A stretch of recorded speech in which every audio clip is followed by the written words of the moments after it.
আপনি কখনোই আল্লাহ বলতে পারবেন না।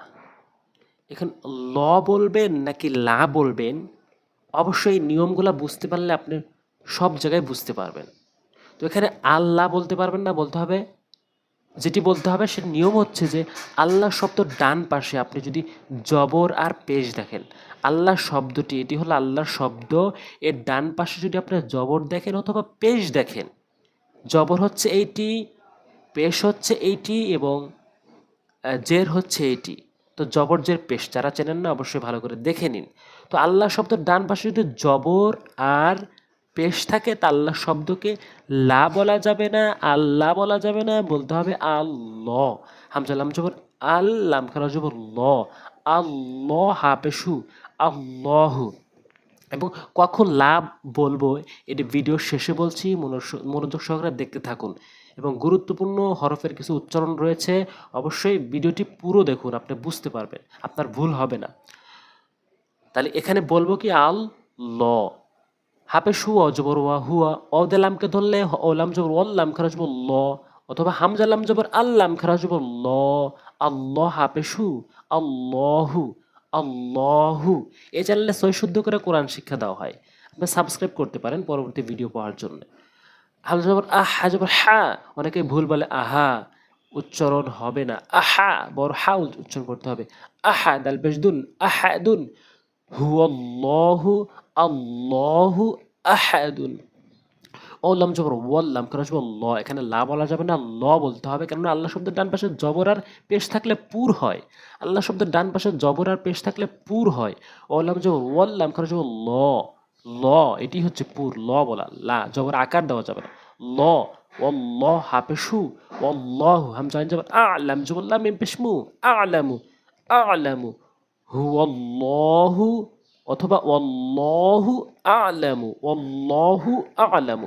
বাজির বি হামজা নুন জবর আন, নুন লাম জবর নাল, লাম খারা জবর ল, এখানে কিন্তু ল বলতে হবে, আল্লাহ শব্দের ডানে জবর রয়েছে, বেশ থাকলেও ল বলতে হয়। বি আন্নাল্লাহা জবর হা, বি আন্নাল্লাহা, ইয়া জবর ইয়া, র খারা জবর র, ইয়া র, খারা জবর খারা জের উল্টো পেশ যদি কোথাও আসে আমরা এক লেফট টেনে পড়বো। বি আন্নাল্লাহা জবর হা, বি আন্নাল্লাহা ইয়া র, বি আন্নাল্লাহা ইয়া র। ইয়া হাফেশ ইহ বা বাজের বিবি কাপ পেশ কু মিম লাম পেশ মুল, লাম খারা জবর ল বলতে হবে, আল্লাহ শব্দের ডান পাশে পেশ রয়েছে।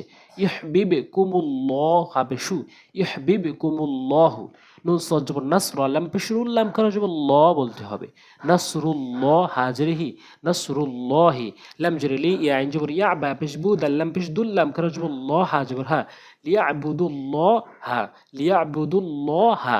এখানে কখন লা বলতে হবে সে বিষয়টি নিয়ে আমি এখন আলোচনা করব। হ্যাঁ, যখন আপনি আল্লাহ শব্দের ডান পাশে যখন আপনি জেড দেখবেন, আল্লাহ শব্দের ডান পাশে যখন আপনি কখনো জেড দেখবেন তখন আপনার ল বলা যাবে না, তখন আপনার লা বলতে হবে। তো কখন আল্লাহ আর কখন আল্লাহ অবশ্যই বুঝতে পেরেছেন যে আল্লাহ শব্দের ডান পাশে জেড থাকলে সেটি লা হয়, ল হয় না। আমঝামজা জবর আ আইন ও বেশি চাপ দিয়ে বলবেন, আইনটা হলকের মাঝখান থেকে, না হলে অর্থ চেঞ্জ হয়ে যাবে। আউ সালপেশে রু, জিব্বার আগা দাঁতের আগা, রু নর্মালি রু, অনেকে ভুল করে জু বলে, আউ রু, বেলাম জেরে বিল্লাম খারা জবর লা বলতে হবে, বিল্লাহ হাজিরিহি, বিল্লাহি। বাসিন জেরে বিসমিল্লাম জেরে মিল্লাম খারা জবর ল বলা যাবে না, লা বলতে হবে, বিসমিল্লাহ হাজরিহি, বিসমিল্লাহি। হামজালাম জবর আল, হামিম জবর হাম, দাল পেশ দু, আলহামদু, লাম লাম জেরে লিল, লাম খারা জবর ল বলা যাবে না, লিল্লাহ বলতে হবে, হাজরিহি, লিল্লাহি, আলহামদুলিল্লাহি। হাটা অনেকেই উচ্চারণ ভুল করে থাকে, যার কারণে নামাজি নষ্ট হয়ে যায়। সূরা ফাতিহা প্রতিটি রাকাতে পাঁচ ওয়াক্তের প্রতিটি রাকাতেই বলতে হয়, এজন্য সূরা ফাতিহা গুরুত্ব সহকারে মুখস্থ করবেন, আমার এই চ্যানেলের ভিডিও দেওয়া আছে। আলহামদু, হাটা হরকের মাঝখান থেকে আলহামদু বলা যাবে না, আলহামদু লিল্লাহি, ফি দীনিল্লাহি, ইউমিনু, ইউমিনু বিল্লাহি, আন, অনেকে ভুল করে আন বলে, এর নিয়ম রয়েছে, আমার ভিডিওতে নিয়মগুলো রয়েছে। আন বলা যাবে না, আং সাবিলিল্লাহ, ল বলা যাবে না, লিল্লাহ বলতে হবে। তো অবশ্যই সবাই বুঝতে পেরেছেন, অবশ্যই ভিডিওগুলো শেয়ার করবেন যাতে করে এটা ভুল কেউ না করে, সবাই যেন শিখতে পারে। আর অবশ্যই ভিডিওতে একটা লাইক দিবেন। আজ এই পর্যন্তই, সামনে কোনো পর্বতে কোনো একটা নিয়ম নিয়ে আলোচনা করব। আসসালামু আলাইকুম ওয়া রাহমাতুল্লাহি ওয়া বারাকাতুহু।